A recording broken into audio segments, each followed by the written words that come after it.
Hello students, welcome back to my YouTube channel. Students, last हमने matrices के कुछ questions किए थे। आज हम आगे करने वाले हैं। देखिएगा जैसे लास्ट वीडियो में हमने कंस्ट्रक्ट की थी मैट्रिक्स, तो इसमें भी हमें वही करना है। पहला क्वेश्चन यही है हमारा कि construct a matrix A i J 2x2। ऐसी मैट्रिक्स यानी कि 2x2 ऑर्डर की है, तो किस तरह की होगी बच्चों? 2x2 लिखा और यहाँ पे A11 A12 A21 A22, ठीक है। और रूल क्या दे रखा है हमें? A i j is equal to e raise to power 2 i x sine j x, ठीक है। अगर हमें A11 बनाना है तो i की जगह भी 1, j की जगह भी 1। तो i की जगह 1 तो 2, 1 पुट कर देंगे 2x बचेगा, और j की जगह 1 तो साइन x, ठीक है। A12 चाहिए तो क्या करेंगे? i की जगह तो 1 ही रहेगा, j की जगह 2 हो जाएगा 2x। 1 करेंगे तो इसकी जगह 2 रहेगा, 2 2 ज़ा 4, 4x साइन x, ठीक है। A22 करेंगे तो 2 करेंगे, 2 पुट करेंगे 2 2 ज़ा हाँ 2 2 ज़ा 4 e raise to power 4x and sine j की जगह भी 2 करेंगे तो 2x, ठीक है बच्चों। तो यहाँ पे क्या लिखूँगी? A11 की जगह e raise to power 2x sine x, ठीक है। A12 ई की पावर 2x साइन 2x, ठीक है। A21 e raise to power 4x sine x, A22 e raise to power 4x sine 2x। ये हमने गिवन रूल के अकॉर्डिंग 2x2 की matrix को कंस्ट्रक्ट कर दिया है, और नाम क्या है इसका? Capital A. ओके बच्चों, चलिए नेक्स्ट बच्चों, if this matrix is equal to कितने क्रॉस कितने की है? 2x2 2x2। बीच में क्या साइन है बच्चों? इक्वल टू का साइन है। इसका मतलब ऑर्डर सेम होगा। सेकंड थिंग कि कोरस्पॉन्डिंग पोजीशन पे एलिमेंट भी इक्वल होंगे। यही तो डेफिनेशन है इक्वलिटी की। लास्ट वीडियो में हमने किया था कि दो मैट्रिक्स को इक्वल कब कहते हैं? फर्स्ट, उनका ऑर्डर इक्वल होना चाहिए। सेकंड, कोरस्पॉन्डिंग पोजीशन पे एलिमेंट इक्वल होने चाहिए, ठीक है। तो देखिए बच्चों, कंपेयर करें। x प्लस वाई किसके इक्वल होगा? बाय डेफिनेशन इक्वालिटी 6 के। 2 2 तो 2 के इक्वल है ही। नेक्स्ट क्या है? 5 प्लस जेड किसके इक्वल होगा? 5 के। उससे नेक्स्ट क्या है? एक्स वाई किसके इक्वल होगा बच्चों? 8 के, ठीक है। यहाँ से z कितना आ जाएगा? 5 minus 5 that is z is equal to 0, ठीक है। अब हमें किसकी वैल्यू निकालनी है? x और y की। तो बच्चों देखो, यहाँ पे x y is equal to 8, x की वैल्यू कितनी आ जाएगी? 8y पुट कर दो। ये 1 इक्वेशन मान लो, ये 2। क्या लिखूँगी मैं? Put value of x from equation 2 in equation number 1। तो क्या करूँगी मैं यहाँ पे? x की जगह पे 8/y plus y is equal to 6। यहाँ पे 1, यहाँ पे y मैंने एलसीएम ले लिया। क्या आ जाएगा बच्चों? 8 plus y square is equal to 6। इस y को ले जाओ उस साइड, क्या मिलेगा मुझे? 8 plus y square is equal to 6y। सब टर्म्स एक साइड ले जाओ, वाई स्क्वेयर 6y इधर आके देस प्लस 8 इज इक्वल टू 0। तो यहाँ पे y की वैल्यू निकालनी है। कैसी वैल्यू? कि प्रोडक्ट तो मेरा 8 आए, सम मेरा क्या है? 6। तो कौन से फैक्टर होते हैं? 2 और 4। तो -2y minus 4y plus 8 is equal to 0। तो y कॉमन ले लूँ, y माइनस 2, यहाँ से 4 कॉमन ले लूँ, y minus 2 is equal to 0। तो y माइनस 2 यहाँ पे है, कॉमन ले लिए। कितना बचेगा अंदर? यहाँ पे y बचेगा, यहाँ पे 4 बचेगा। तो y की वैल्यू कितनी आ गई? 2, और यहाँ से y की वैल्यू कितनी आ गई? 4, ठीक है। दो नंबर का प्रोडक्ट 0 है, या तो पहले वाला 0 होगा तो y की वैल्यू 2, दूसरे वाला 0 होगा तो y की वैल्यू 4। अगर इफ़ y की वैल्यू 2 है तो x की वैल्यू कितनी हो जाएगी बच्चों? 8/2 डेट इज डेस, इससे 8/y है ना। तो मैंने यहाँ पे y की वैल्यू 2 पुट कर दी, x की वैल्यू 4 आ गई। अगर y की वैल्यू 4 है तो x की वैल्यू कितनी आ जाएगी? 8/4 डेट इज़ 2, ठीक है। तो मैं क्या लिख पाऊँगी? अब हमें यही तो पता करना था कि z की वैल्यू क्या होगी, x की वैल्यू क्या होगी, y की वैल्यू क्या होगी। तो x y की वैल्यू दो दो होंगी कि x y 2 है तो x 4 होगा, y 4 है तो x 2 होगा और z की वैल्यू 0। ओके बच्चों, ठीक है। इस क्वेश्चन को करने के लिए हमें पता होना चाहिए कि इक्वालिटी ऑफ मैट्रिक्स की डेफिनेशन क्या होती है। ऑर्डर सेम होना चाहिए, प्लस में सेकंड कंडीशन क्या है कि कोरस्पॉन्डिंग पोजीशन पे एलिमेंट्स इक्वल होने चाहिए। ओके बच्चों, नेक्स्ट देखिएगा। नेक्स्ट है find the value of a and b. A and b की वैल्यू निकालनी है जहाँ पे ए और बी इक्वल दे रखा है। इक्वालिटी ऑफ मैट्रिक्स अगेन, तो देखो बच्चों इक्वल दे रखा है तो मैं लिख लेती हूँ इक्वालिटी। अभी भी लास्ट क्वेश्चन में भी हमने यही सीखा था कि इक्वालिटी ऑफ मैट्रिक्स में एक तो ऑर्डर सेम होता है, सेकंड कोरस्पॉन्डिंग पोजीशंस पे एलिमेंट इक्वल होते हैं। देखिएगा बच्चों, तो पहले पोजीशन पे जो है वो आपस में इक्वल, a प्लस 4 is equal to 2a plus 2, ठीक है।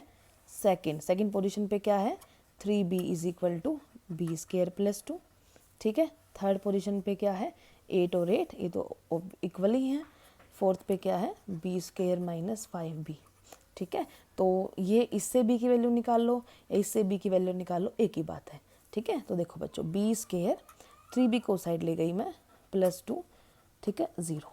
अब प्रोडक्ट तो आनी चाहिए 2, ठीक है। सम कितना आना चाहिए -3, तो क्या लिख पाऊंगी मैं -2b minus b plus 2 is equal to 0।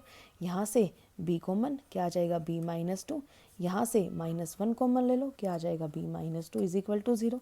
जब भी कॉमन लेते हैं तो ब्रैकेट के अंदर ये वाले टर्म सेम आनी चाहिए ताकि इसको हम नेक्स्ट कॉमन ले पाए। क्या आ जाएगा b -1 इज इक्वल टू 0। दो नंबर की मल्टीप्लाई 0 है, या तो पहले वाला 0 या दूसरे वाला 0, ठीक है। तो पहले वाला 0 तो b की वैल्यू 2 आएगी, पहले ये b -1 वाला 0 तो b की वैल्यू 1 आ जाएगी, ठीक है। अब यहाँ से भी निकालेंगे तो बच्चों सेम वैल्यू आएगी, ठीक है। तो आप किसी भी कंडीशन से वैल्यू निकाल सकते हैं, वैल्यू सेम आएगी। चलिए अब यहाँ पे देखो ए वाली टर्म्स को एक साइड रखो, बाकी को एक साइड। मैं ए को ले जाती हूँ वहाँ पे, क्या आएगा 2a माइनस ए, और मैं 2 को ले जाती हूँ वहाँ पे तो 4 माइनस 2, 2a माइनस ए 4 माइनस 2 2। तो ए की वैल्यू कितनी आई मेरी 2i, एंड बी की वैल्यू कितनी है, एक तो 2i बच्चों, एक 1i, ठीक है। ठीक है बच्चों, हाँ कर लेंगे। चलो नेक्स्ट,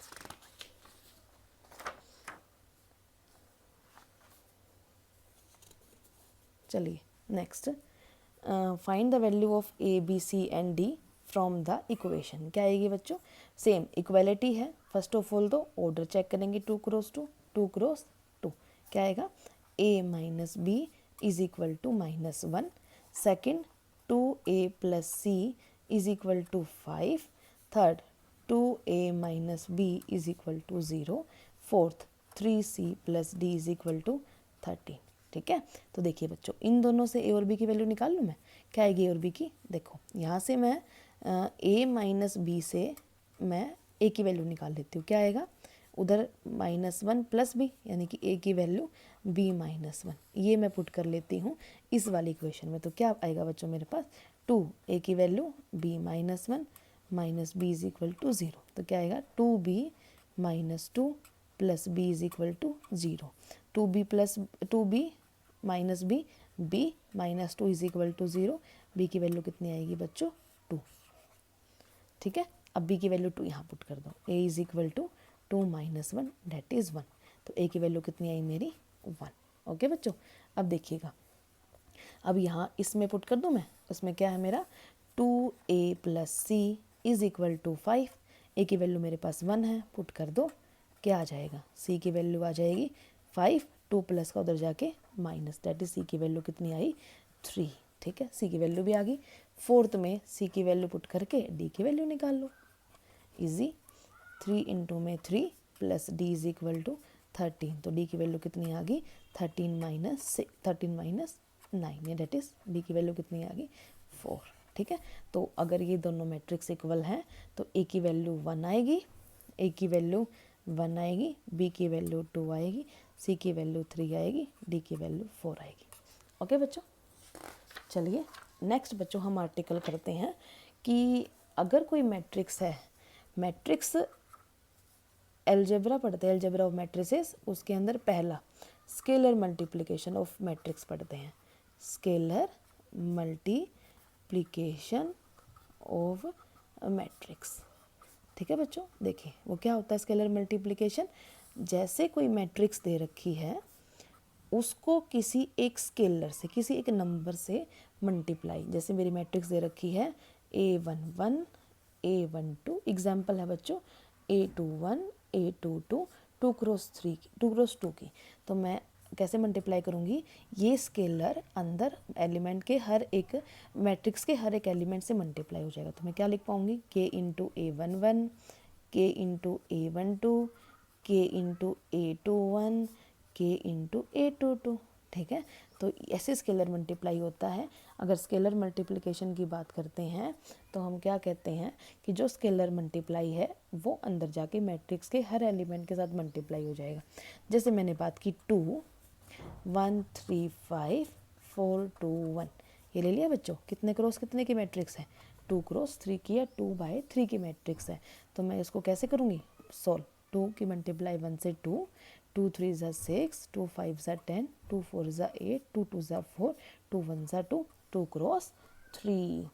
ओके बच्चों, तो स्केलर मल्टीप्लिकेशन में क्या करते हैं, जिस भी स्केलर की मल्टीप्लाई करते हैं वो क्या करता है अंदर जाके मैट्रिक्स के हर एलिमेंट के साथ मल्टीप्लाई हो जाता है। सेकंड जो ऑपरेशन है वो क्या है, मैट्रिक्स एडिशन का। ठीक है, मैट्रिक्स एडिशन या एडिशन ऑफ 2 मैट्रिसेस। ठीक है बच्चों, तो 2 मैट्रिक्स हैं, 2 मैट्रिक्स को हम ऐड कब कर सकते हैं, पहले तो बच्चों उनका, अगर ये m क्रॉस n की है तो ये भी m क्रॉस n की होनी चाहिए। कहने का मतलब क्या है, दोनों का ऑर्डर सेम होना चाहिए, पहली कंडीशन ऑर्डर सेम। ठीक है, दूसरी कंडीशन कि corresponding position wise element add होने चाहिए, पोजीशन वाइज एडिशन होना चाहिए एलिमेंट्स का। ओके बच्चों, जैसे मैंने एग्जांपल लिया 1 2 3 4 5 6 ले लिया, इसको ऐड कर दिया मैंने किसमें 2 3 1 6 5 4। तो पहले तो ऑर्डर क्या है 2 क्रॉस 3 2 क्रॉस 3, 2 रो हैं 3 कॉलम है। एडिशन कैसे करेंगे कि पहला एलिमेंट पहले में ऐड 1 + 2, दूसरा दूसरे में, पहली पोजीशन वाला पहली पोजीशन से, दूसरे वाला दूसरे में 2 + 3, थर्ड वाला 3 + 1, फोर्थ वाला जो 2 1 है वो 2 1 पोजीशन से, 4 + 6, सारा पोजीशन वाइज हमारे एलिमेंट ऐड होंगे और आंसर भी जो रिजल्टेंट मैट्रिक्स आएगी वो भी किसकी आएगी, उसी ऑर्डर की, सेम ऑर्डर की। ठीक है, तो क्या आएगा बच्चों 3 5 4 10 10 10। ये मेरी मैट्रिक्स एडिशन है कि अगर मैं किन्हीं भी 2 मैट्रिक्स का एडिशन करूं, ठीक है, तो मेरी रिजल्टेंट मैट्रिक्स भी उसी ऑर्डर की आएगी। और पोजीशन वाइज एडिशन होगा कि पहली पोजीशन पे जो एलिमेंट है उसका पहले पोजीशन से ऐड होएगा, सेकंड पोजीशन का सेकंड पोजीशन से, थर्ड का थर्ड से, फोर्थ का फोर्थ से, फिफ्थ का फिफ्थ से, सिक्स का सिक्स से, ऐसे हमारा एडिशन होगा। ओके बच्चों, सेम अगर हम बात करें सेम सब्ट्रैक्शन में है बच्चों, सेम ऑर्डर होना चाहिए, साइन सिर्फ क्या चेंज कर दिया मैंने माइनस का, तो पोजीशन वाइज ही सब्ट्रैक्शन होगा। जैसे 1 - 2 2 - 3 3 - 1 4 - 6 5 - 5 4 6 - 4। तो वैसे ही मैं सब्ट्रैक्शन डिफाइन कर दूंगी। 1 - 2 कितना आएगा -1, 2 - 3 -1, 3 - 1 2 और 4 - 6 -2 0 2। तो यही क्या है सब्ट्रैक्शन। एडिशन और सब्ट्रैक्शन सेम है, बस यहाँ पे एडिशन के अंदर पोजीशन वाइज एडिशन होगा एलिमेंट्स का, और सब्ट्रैक्शन के अंदर पोजीशन वाइज सब्ट्रैक्शन होगा एलिमेंट्स का। ओके बच्चों, पहला स्केलर मल्टीप्लिकेशन आज मैंने मेथड किया, सेकंड क्या किया matrix addition, and third matrix subtraction. अभी नेक्स्ट वीडियो में हम मैट्रिक्स मल्टीप्लिकेशन सीखेंगे। ओके बच्चों, ठीक है, जिसको समझ आया हो वो लाइक कीजिएगा, सब्सक्राइब कीजिएगा और आगे शेयर भी कीजिएगा। ठीक है, ओके बच्चों, थैंक यू।